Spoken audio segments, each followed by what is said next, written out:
اللہ اکبر، یہ آخری وقت ہے میرے عزیز ہو۔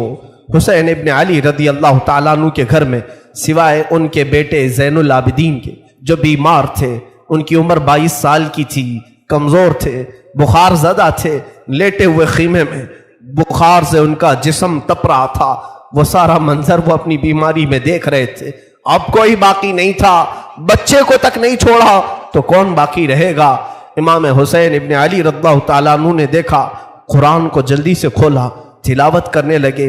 اچانک خیمے کے دروازے پر دیکھا، آہٹ محسوس ہوئی تو اٹھا کر کے چہرہ دیکھا تو امام زین العابدین جبہ پہن کر کھڑے ہیں۔ کہا بابا اجازت دے دیں۔ مولا حسین تڑپ کر اٹھے، کہا زین العابدین میرے گھر میں اب بچا کون؟ میرے بعد ان بیویوں کو کون دیکھ بھال کرے گا؟ ان عورتوں کو کون لے جائے گا؟ اور میری نسل تم سے ہی تو چلنی ہے۔ امام سجاد زین العابدین کو مولا حسین نے روک دیا، بستر پر لٹا دیا اور کہا کہ اب میرا وقت ہے، میرا مقام ہے۔ اسی اسنا میں عورتوں کو کچھ نہیں کہا۔ فضہ کنیز تھی فاطمہ زہرا کی، بلایا، اے فضہ جاؤ، اندر بیبیوں کے پاس ایک صندوق ہے، اس صندوق میں ایک جبہ رکھا ہے، وہ جبہ اٹھا لاؤ، لیکن خبردار زینب کو مت بتانا، زینب سے مت کہنا۔ وہ فضہ گئی، جلدی سے وہ صندوقچہ کھولنے لگی اور جبہ اٹھایا تو بی بی زینب دیکھ لی۔ کہا کیا کر رہی ہو؟ کہا یہ جبہ لے جانے کے لیے مولا نے حکم دیا ہے۔ وہ دوڑتی ہوئی آئی، لا میں یہ جبہ لے کر کے جاتی ہوں۔ وہ خود اپنے ہاتھوں سے لے آئی مولا حسین کے خیمے میں اور وہ جبہ لا کر کے دیتی ہیں اور پہناتی ہیں۔ امام حسین نے کہا زینب تجھے معلوم ہے اماں کہتی تھیں، فاطمہ الزہرا نے کہا تھا حسین یہ جبہ سنبھال کر رکھنا، یہ تیرے بابا حیدر کرار کا ہے جو رسول اللہ نے انہیں دیا تھا، اور مجھے وصیت کی تھی فاطمہ تیرا بیٹا جب بھی مصیبت میں آئے تو یہ جبہ اسے پہنا دینا۔ زینب کہتی ہیں سچ کہہ رہے ہو بھیا، مجھے بھی ماں نے کہا تھا کہ زینب حسین کبھی اگر مصیبت میں آ جائے، اگر وہ جبہ بھول جائے تو اپنی ہاتھ سے پہنانا۔ دونوں نے ایک دوسرے کو سمجھایا، ماں کی وصیت پر عمل کیا۔ وہ کیسا منظر تھا جب حسین دولہا کی شکل اختیار کر گئے تھے، رسول اللہ صلی اللہ علیہ وسلم کا امامہ پہنا ہوا ہے اور جبہ مبارکہ حیدر کرار کا جو رسول کا عطا کیا ہوا ہے، جعفر طیار کا پٹا باندھا، اور امیر حمزہ رضی اللہ تعالیٰ عنہ کی تبرکات آپ کے ساتھ تھے، تلوار حیدر کرار کی ذوالفقار آپ کے ہاتھ میں تھی۔ یہ سارا منظر پورے خیمے کو رلا گیا، جیسے کوئی جوان شہزادہ دولہا بارات میں جاتا ہے خیمہ حسین سے۔ یہ پوری تیاریوں کے ساتھ حسین ابن علی نکل رہے تھے۔ مجھے وہ منظر یاد کر کے بڑا دکھ ہوتا ہے۔ آج ہم اپنے حجرے سے کبھی نکلتے ہیں تو پھر یاد آتی ہے حسین تو خیمہ گاہ سے نکلے تھے قتل گاہ کی طرف، آج تو ہم امن کے لیے باہر نکلتے ہیں تو سج سنور کر کے نکلتے ہیں، وہ بارگاہ مولا میں نکل رہے تھے۔ اسی اسنا میں حسین ابن علی رضی اللہ تعالیٰ کرم اللہ وجہہ الکریم باہر جانے کی تیاری میں ہے۔ بیویوں کی ایک آہ نکلی، بی بی زینب نے کہا اور بی بی سکینہ نے کہا، سارے گھر کی عورتوں نے کہا بابا بھیا آپ کس کے حوالے ہمیں چھوڑ جا رہے ہیں؟ حسین ابن علی نے پیچھے عورتوں کی طرف دیکھا، کہا میں تمہیں اللہ اس کے رسول کے حوالے کر جا رہا ہوں، سب خاموش ہو جاؤ، میرے بعد کوئی نوحہ نہیں کرنا، میرے بعد کوئی ماتم نہیں کرنا۔ اس کے بعد صبر کی تلقین کی، اور پھر آخری وصیت یہ تھی خاندان نبوت کی بچیاں کبھی بے آبرو نہیں ہوتی، بے حجاب نہیں ہوتی، کسی کا پردہ ہٹنے نہ پائے، کسی کا حجاب سرکنے نہ پائے۔ ساری بیویوں نے سلام کیا، مولا حسین نکل کر اپنے گھوڑے ذوالجناح پر آئے۔ یہ بڑا عزیز گھوڑا تھا، حسین ابن علی کا بڑا وفادار گھوڑا ہے۔ ذوالجناح کو بھی ہم سلام پیش کرتے ہیں کہ حسین کی سواری پوری زندگی بھر وہ لے کر گھومتا رہا۔ ذوالجناح حسین ابن علی کی پیاس کی وجہ سے جب اسے پانی ملتا تو کبھی پیا نہیں کرتا تھا۔ یہ روایات بتاتی ہیں حسین ابن علی کے بعد اس گھوڑے نے کبھی پانی نہیں پیا، زندہ تو رہا لیکن کبھی پانی کو منہ تک نہیں لگاتا تھا۔ وہ ذوالجناح سوار جس کو تیار کر کے خیمے کے باہر کھڑا کیا گیا ہے، مولا حسین جیسی گھوڑے پر بیٹھے، بیویوں کی ایک الوداعی آواز آئی کہ کہ حسین جاؤ خدا تمہارا بھلا کرے، اللہ تمہارا محافظ ہے۔ گھوڑے کو ایڑ لگائی مگر گھوڑا آگے نہیں بڑھتا تھا، گھوڑا آگے نہیں جاتا تھا۔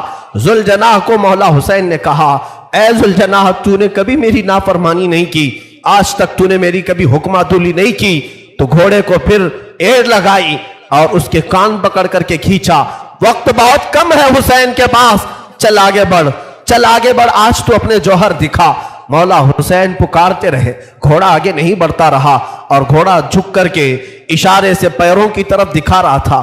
حسین ابن علی اتر کر کے دیکھتے ہیں بی بی سکینہ سامنے دونوں گھوڑے کے پیر پکڑ کر بیٹھی اور ذوالجناح سے کہتی ہے اے ذوالجناح کیا تو بابا کو آخری بار لے جا رہا ہے؟ کیا اب تو آخری بار لے جا رہا ہے؟ ہمارے گھر کی تمام روشنیاں تو لے جا رہا ہے، ہمارے گھر کا سورج غروب کرنے لے جا رہا ہے۔ بچی چھوٹی سی گھوڑے کے سامنے کے پیروں کو پکڑ کر بیٹھی ہے۔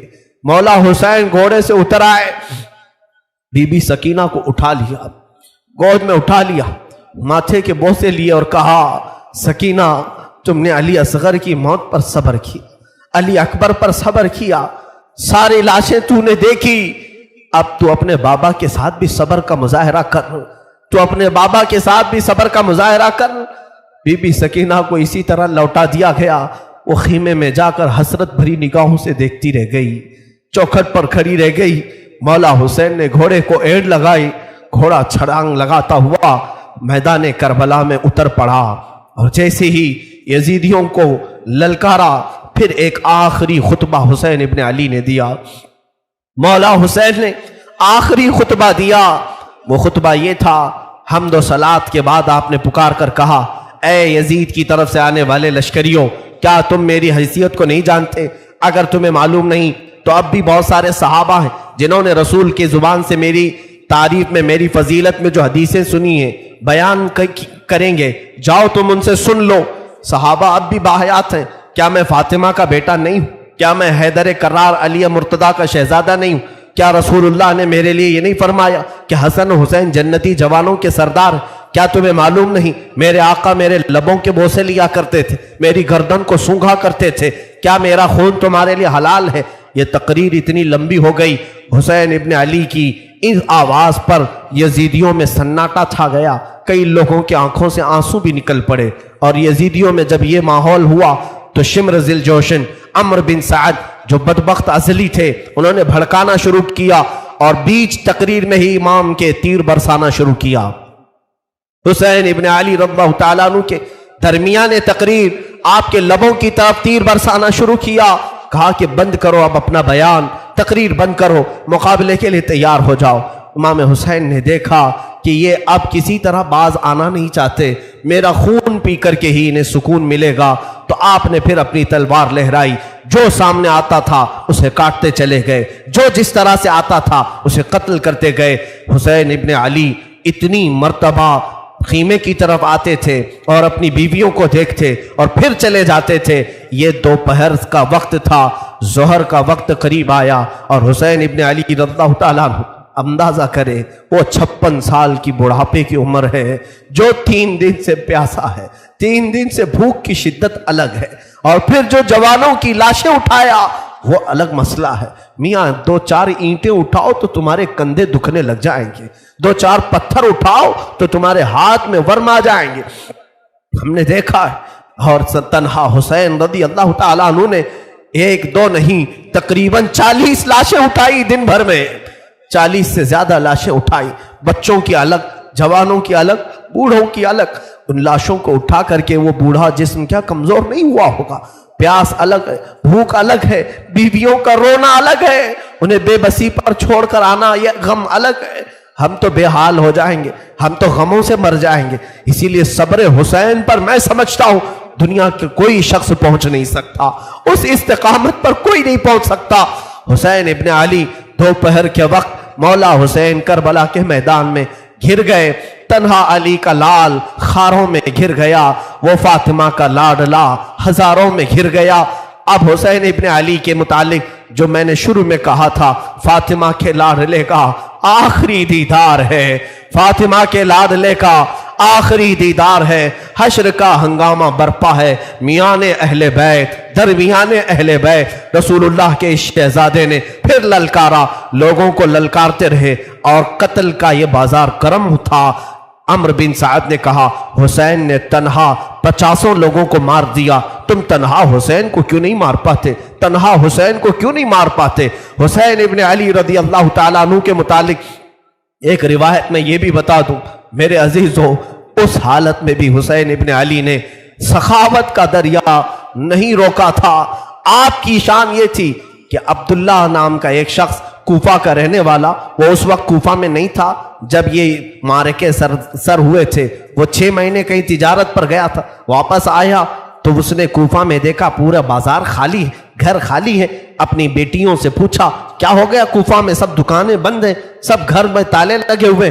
اس کی بیٹی نے کہا سنا ہے حاکم وقت کے خلاف کسی شخص نے بغاوت کی ہے اور اس باغی کا سر کچلنے کے لیے پورے کوفہ والے گئے۔ عبداللہ کہتا ہے مجھے معلوم نہیں تھا کون سا باغی ہے، کس نے بغاوت کی۔ اور پھر ان کی بیٹیوں نے کہا ابا جان آپ بھی گھر میں نہ بیٹھے، اس لیے کہ حاکم کوفہ ابن زیاد نے اعلان کیا ہے اگر کوفہ میں کسی گھر میں کوئی جوان باقی رہا اور کربلا نہیں گیا تو ہم اس کو تلوار سے چھلنی کر دیں گے، قتل کر دیں گے۔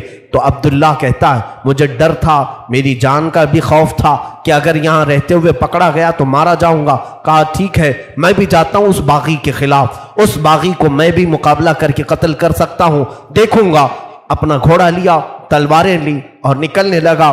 بیٹی نے کہا بابا جان بہت سارا لشکر گیا ہے اس باغی کو قتل کرنے کے لیے، آپ بھی اس لشکر میں مل جائیں۔ اور سنا ہے جنگ کے بعد مال غنیمت ہاتھ آتا ہے، مال غنیمت ہاتھ آتا ہے، جو بھی مال ملتا ہے وہ فوجیوں میں بانٹا جاتا ہے۔ بابا جان مجھے یمنی عقیق پتھر بڑا پسند ہے، یمن کا عقیق پتھر بڑا پسند ہے، اگر وہ مال غنیمت میں مل جائے تو لیتے آ جانا۔ عبداللہ اپنی بیٹی کو رخصت کر کے آیا۔ وہ کہتا ہے دوپہر کا وقت تھا جب میں کربلا میں پہنچا، یہ 10ویں محرم تھی، میں نے دیکھا ایک شخص گھوڑے پر بیٹھا ہے اور اس کے پیچھے 40-50 لوگ دوڑ رہے ہیں، کوئی ادھر سے آ رہا ہے کوئی ادھر سے آ رہا ہے۔ میں نے لوگوں میں سے کوفیوں میں سے ایک سے پوچھا کہ ایک ہی آدمی ہے؟ تم نے کہا تھا باغیوں کی جماعت ہے، ایک ہی آدمی ہے اور 50-50 لوگ اس کے پیچھے دوڑ رہے ہیں۔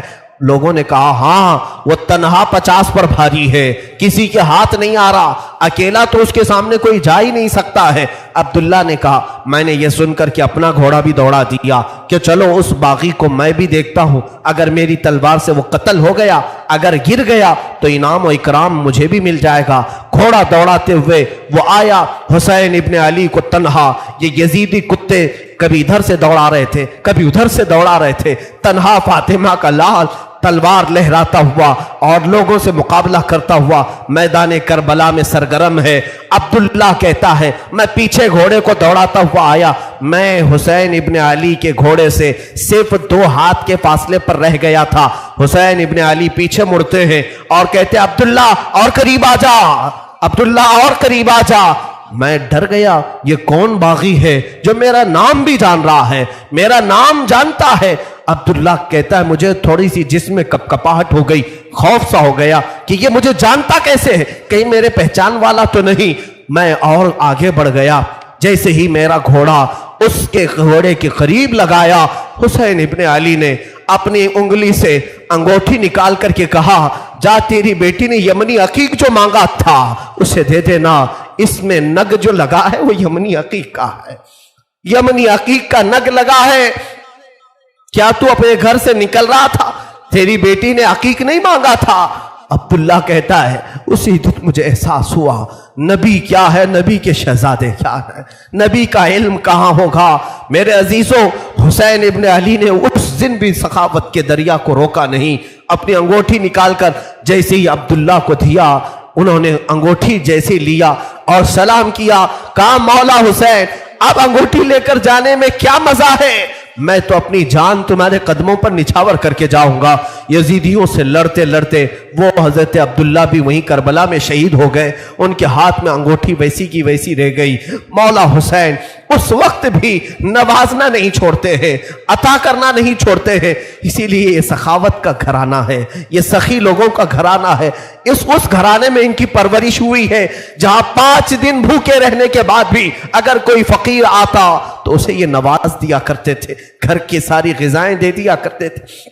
مولا حسین رضی اللہ تعالیٰ ان یزیدیوں کے جتھے میں ایسے گھر گئے تھے، دوپہر کا وقت آیا، اچانک آپ کو احساس ہوا جمعہ کا دن ہے، آج پوری دنیا میں میرے نانا کا خطبہ پڑھ رہے ہوں گے لوگ اور جمعہ کی امامتیں ہو رہی ہوں گی، حسین یہاں پر تنہا ہے، جمعہ کی نماز بھی نہیں ہو رہی ہے، مسافر پر جمعہ نہیں ہے، لیکن جمعہ کے وقت کا احترام تو کرنا ہی چاہیے تھا۔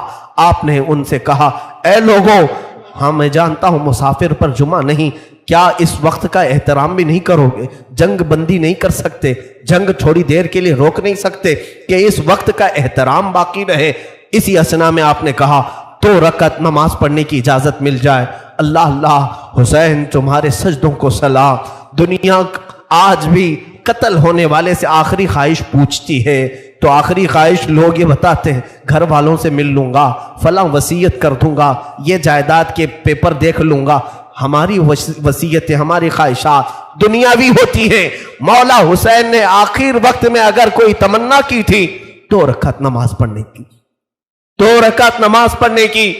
یزیدیوں نے کہا کہ آپ نماز پڑھ لیں۔ گھوڑے سے ذوالجناح سے نیچے اترے تھے، مولا حسین رکعت نماز کی باندھ لی اور بالکل اطمینان و سکون کے ساتھ نماز پڑھتے رہے، کسی کا خیال نہیں کیا۔ وہ تلواروں کی جھنکار میں بھی خوف نہیں تھا، کوئی ڈر نہیں تھا۔ رکوع اطمینان سے ہو رہا ہے، سجدہ اطمینان سے ہو رہا ہے۔ پہلی رکعت بھی مکمل، دوسری رکعت میں گئے، عمرو بن سعد اور شمر ذی الجوشن نے پکار کر کے کہا، اے ظالموں، اب کیا دیکھتے ہو؟ یہ اچھا موقع ہے، اس حسین کا خاتمہ کر دو، یہیں پر اس کا کام تمام کر دو۔ خولی بن یزید نام کا ظالم بدبخت ازلی قریب آیا اور سر امام حسین پر چڑھ گیا۔ اللہ اللہ، لوگوں نے یہ تک لکھا ہے آپ کے زانو مبارک پر جب سجدے میں آدمی گھٹنے لگاتا ہے تو ایک شخص نے ان کی ران پر پیر رکھا، دوسرا گھٹنا حسین ابن علی کی پیٹھ پر رکھا، گھٹنا رکھ کر کے ان کے اوپر زور دیا۔ مولا حسین کی سر مبارک جب سجدے میں تھا، ایک ظالم وحشی نے اپنی تلوار سے آپ کی زلفوں کو ہٹایا، زلفوں کو ہٹایا۔ آپ کی زلفیں چہرے کا حالہ بنائی ہوئی تھیں، سجدے میں گری ہوئی تھی۔ حسین ابن علی نے ان کی آہٹ پا کر کے بھی سجدے سے سر نہیں اٹھایا، سر کا امام کا سجدے ہی میں رہا۔ یقیناً امام نے سوچا ہوگا اب سر اٹھائے تو ظالموں کے لیے کیوں اٹھائے، وہ سر ہی بہتر ہے جو مولا کے حضور جھک جائے اور اسی اسنا میں مولا کے حضور پہنچ جائے۔ ایک ظالم نے آپ کی گردن پر تلوار رکھی اور زور سے کاٹ دیا۔ اس پیاسے امام کو بنا پانی کے، بنا کسی کھانے کے ذبح کر دیا گیا۔ وہ ذبح عظیم ہے۔ مولا حسین تیری شہادت پر لاکھوں سلام۔ انا للہ و انا الیہ راجعون۔ کلمہ توحید ہے تیری شہادت اے حسین، تو نہ ہوتا تو نہ رہ جاتی صداقت اے حسین۔ امام حسین علی مقام رضی اللہ تعالیٰ عنہ کربلا کے اس بے آب و گیاہ میدان میں اپنی جان جان آفریں کے سپرد کر دی۔ مولا حسین کا سر مبارک تلوار سے الگ کیا گیا، جسم مبارک، جسم نازنین کربلا کے ریگزاروں میں بکھر کر رہ گیا۔ اب اندازہ کرو، جو امام حسین ہر ایک کا لاش شاہ اٹھا کر لاتے تھے، حسین ابن علی کے لاشے کو اٹھانے والا اب کوئی باقی نہیں تھا، کوئی خیمے کی طرف سے اب آتا ہوا نہیں دکھائی دیتا تھا۔ جنہوں نے دوسروں کے شہزادوں کو بھی اٹھایا مگر خود اس طرح سے سو گئے کہ کسی پر بوجھ نہیں بنے، کسی پر اپنا وزن نہیں ڈالا۔ بیویاں اب خیمے میں تھی، یزیدیوں کے لشکر سے ایک پکار آئی، فتح مبین، فتح مبین۔ لوگ اپنی فتح کے جشن منانا شروع کر دیے کہ حسین کا خاتمہ ہو چکا ہے، اب یہاں پر ہمارے ساتھ مقابلہ کرنے والا کوئی باقی نہیں رہا، سب ایک کے بعد دیگرے ختم ہو چکے۔ لیکن میرے عزیزو، آج بھی میں تمہیں بتاؤں، اللہ کا فضل ہے، مولا کا کرم ہے، سید الشہداء کا یہ فیض ہے کہ بحمدہ تعالیٰ کئی سالوں سے میں ہر سال کربلا پہنچتا ہوں۔ 11ویں کے موقع پر جب ہم زیارت بغداد اور زیارت کربلا میں جاتے ہیں، میں کربلا 2 دن ٹھہرا بھی ہوں، اور ہر سال میرا معمول ہے اپنی جماعت کے ساتھ، اپنے قافلے کے ساتھ کربلا پہنچتے ہیں۔ آج کربلا کا وہ کوئی میدان وہاں نہیں، بڑی بڑی عمارتیں کھڑی ہیں پورے میدان میں، اور روضہ امام حسین جو بنا ہے، اللہ اکبر، اسے حرم حسین کہا جاتا ہے۔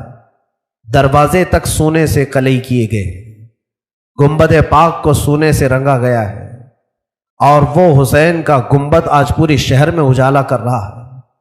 کربلا میں ایک ہی قبر میں باقی 70 لوگ دفن ہیں، اور حسین ابن علی رضی اللہ تعالیٰ عنہ اور ننھے علی اصغر ایک قبر میں دفن ہیں، اور قریبی تھوڑے فاصلے پر عباس علم بردار بھی دفن ہیں۔ وہاں پر برسوں ان کی قبریں رہی، آج تو وہ روضہ حسین لاکھوں لوگوں کے جمع ہونے کا مرکز بنا ہوا ہے، لاکھوں لوگ وہاں جمع ہوتے ہیں، اور پھر روضہ حسین سے ہم سب تبرک حاصل کرتے ہیں۔ لیکن اس جنگ کا نتیجہ کیا نکلا؟ لڑے تو حسین کو ختم کرنے کے لیے، لیکن کربلا پر آج بھی حسین کا ہی قبضہ ہے۔ آج جا کر کے دیکھیں تو جگہ جگہ وہاں پر حسین کے ہی نام ہیں، ہر دکان پر امام حسین کا نام، ہر علاقے میں امام حسین کا پرچم لگا ہوا ہے، اگرچہ شیعہ لوگوں کی طرف سے ہو یا اہل بیت سے محبت کرنے والے معتدل لوگوں کی طرف سے ہو، لیکن حسین کا نام ہر کوئی وہاں پر لیتا ہے۔ تھی تو وہ زمین یزیدی لشکریوں کی، فتح تو انہیں حاصل کرنا تھا، کٹے ہوئے لاشیں تھے، وہاں پر کوئی نہیں تھا، لیکن لوگ اس وقت فتح مبین اعلان کر رہے تھے، یزیدی لشکر فتح ہو گیا۔ اے ظالموں، کہاں ہے وہ تمہاری فتح؟ 14 صدیاں گزر گئی، فتح کا جھنڈا اب بھی کربلا میں حسین کا لہرا رہا ہے۔ اور بلکہ کربلا نہیں، آج بھی ہمارے گھروں میں بچے پیدا ہوتے ہیں تو ہم میں سے آج تک کسی نے یزید نام نہیں رکھا، حسین نام رکھنے پر فخر کرتے ہیں۔ تم ڈھونڈو گے تو محلے میں کوئی نہ کوئی حسین تمہیں مل ہی جائے گا۔ لاکھوں حسین دنیا میں پیدا ہوتے رہے اور ہو رہے ہیں اور قیامت تک ہوتے رہیں گے، لیکن نہ یزید کی نسل باقی ہے، نہ ان لشکریوں کا کوئی نام لیوا باقی ہے۔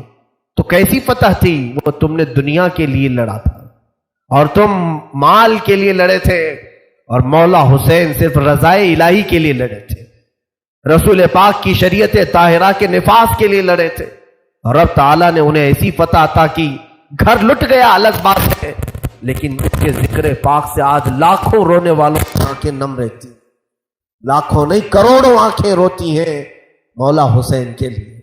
کیا آج ہر گھر میں حسین ابن علی کا تذکرہ نہیں ہوتا؟ مائیں اپنے بچوں کو حسین کے واقعات نہیں سناتی؟ میرے عزیزو، اصل فتح تو یہ ہے جو حسین ابن علی کو حاصل کی۔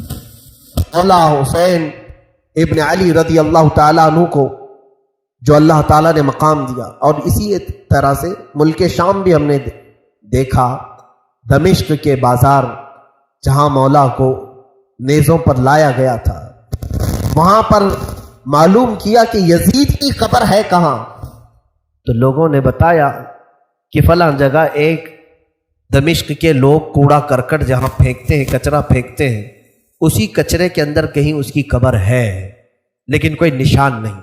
تاریخ میں ہے کہ یہ جگہ قبر یزید ہے، اس جگہ پر یزید دفن ہوا تھا، اور اسے ایک بڑی بیماری لگی تھی، اس بیماری میں وہ مرا تھا۔ تو آج تک میرے عزیزوں، یزید کی قبر کچرے میں گم ہو گئی، اور مولا حسین کی قبر لاکھوں کی ہدایت کا ذریعہ بنی ہوئی ہے، مرکز بنی ہوئی ہے۔ یہ ہے اصل فتح مبین۔ کربلا میں مولا حسین کے ساتھ جو بھی سلوک ہوا وہ غم کی داستان تو ہے، غم ہے اس لیے ہم سناتے ہیں۔